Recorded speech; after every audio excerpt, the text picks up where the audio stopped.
Good morning, everybody. We are a day closer to Thanksgiving. It's actually the day before Thanksgiving. It is Wednesday, and I'm here in the office for a little bit of time.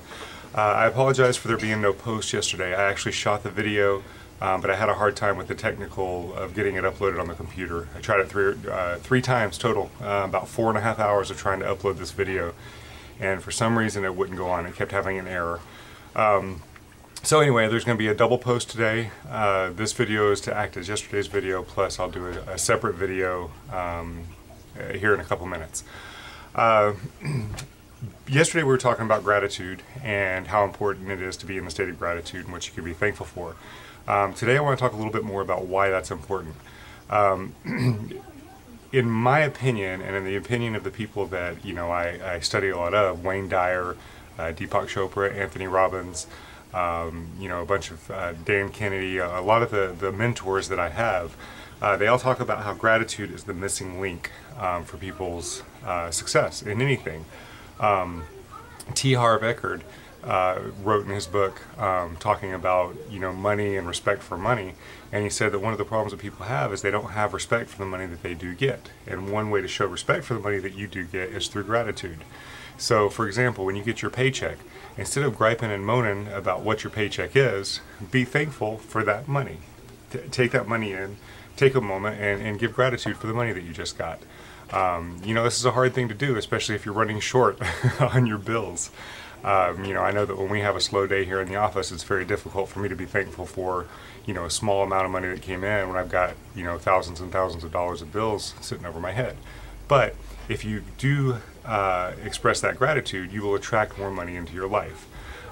Wallace D. Wattles, in his book, The Science of Getting Rich, talks about how that is the missing link for a lot of people who are entrepreneurs and business owners. They do all the steps right, they work hard, they do everything that they do the right way, but they don't have gratitude for what they receive.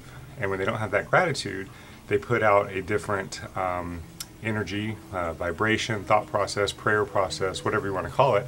And so they get the prayers of fear answered versus the prayers of wealth, or the prayers of faith and the prayers of gratitude.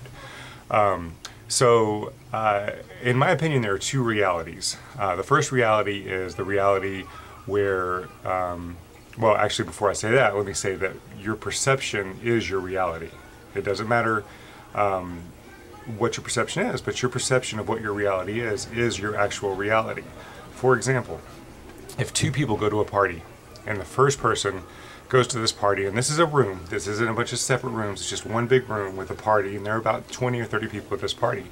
Well, person A walks in and they're sitting at a table and they notice this group of people that are laughing, they're joking, they're having a great time, everybody's cutting up, they're just having a blast. Well, person B, they get sat at a table, and the people that are at the table next to them it's a couple, and they're arguing. They're bitter, they're angry with each other, they're fighting nonstop. Well, when these two people leave this party, person A is asked, hey, what was your perception of this party? And he says, man, this party was great. Everybody was cutting up, laughing, having a great time. I love this party. I'd definitely come back. Person B, when they're interviewed, they say, gosh, man, this was really a lame party. Everybody was arguing, everybody was bitter. I just don't think I would come back if I got another offer. So these two people were the exact same party, but what they were focused on was different. So therefore their perception of this party was different. And that perception became their reality, even though it was the exact same party. And both of these events were happening at the same time. One person perceived fun, joy, happiness. The other person perceived anger, disappointment, and wouldn't do it again. Well, that's how our life is. If you have financial troubles, for example, and you focus on those financial troubles, your reality is that you don't have any money, that you're poor, that you're miserable, that you just don't have enough. But if you start focusing on the things that you do have, the fact that you have a home, the fact that you can leave your house and drive on paved roads, most of which are lit at night, and you don't personally have to worry about that happening.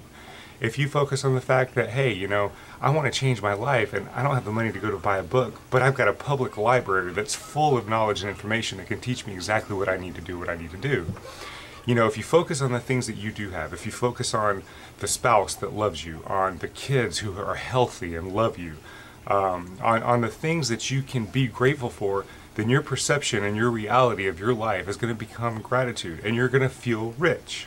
I got a fax just the other day, and I don't have it right here in front of me, but basically the fax said that if you took the world's population and broke it and reduced it down to 100 people, you took the population of the entire world and took it down to 100 people, you would find kind of the following stats. I'm going to see if I can find this while we're talking. The first stat that you would find would be that 6% of those people out of the 100 would own about 59% of the world's wealth.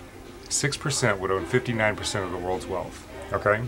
So in other words, 6 people. You'd also find that 6 of these people would be Americans, okay? So we're basically 6% of the world's population. You would find that 50% of the people lived in substandard housing. 50% lived in substandard housing. You'd also find that 70% could not read or write. That's amazing. 70% cannot read or write. 50% live in substandard housing. I think it's another 50 or 60% would be suffering from malnutrition. Okay? So the reality is you live in a very, very wealthy country, a very, very prosperous country. Even though we're having a horrible time right now economically, still, in comparison to the world, we are very wealthy. You know, we consider poor not being able to go out and spend $30 on a dinner, whereas, you know, we still go and spend, you know, $15, $20 on a dinner and buy a $5 cup of Starbucks coffee as a country. Now, I know everybody doesn't do that, but as a country, a lot of people do that. We're still a very wealthy nation. So focus on the things that you have that are good. Focus on the things that you have that we take for granted. You know, your health, the fact that you can get up and go to work, the fact that you have a job. If you didn't have that job, you would be thankful for the job you have. If you didn't have your house, you would be thankful for the house that you have.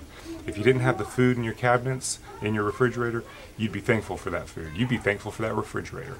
So we need to start focusing on the things that we're thankful for and our families, but primarily the family. It's not just about stuff, and I know I'm talking about money, but money is a good objective measure of something that's going on in our lives, and you know, family is the main thing.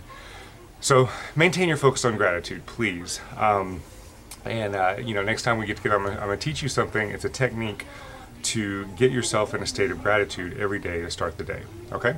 So that'll be the next video. I hope this helps. I hope it helps you maintain a better focus. And again, please email me any comments that you have to drpricedc@aol.com, or you can put a comment on this vlog. All right, have a great day, and I'll see you in just a few minutes.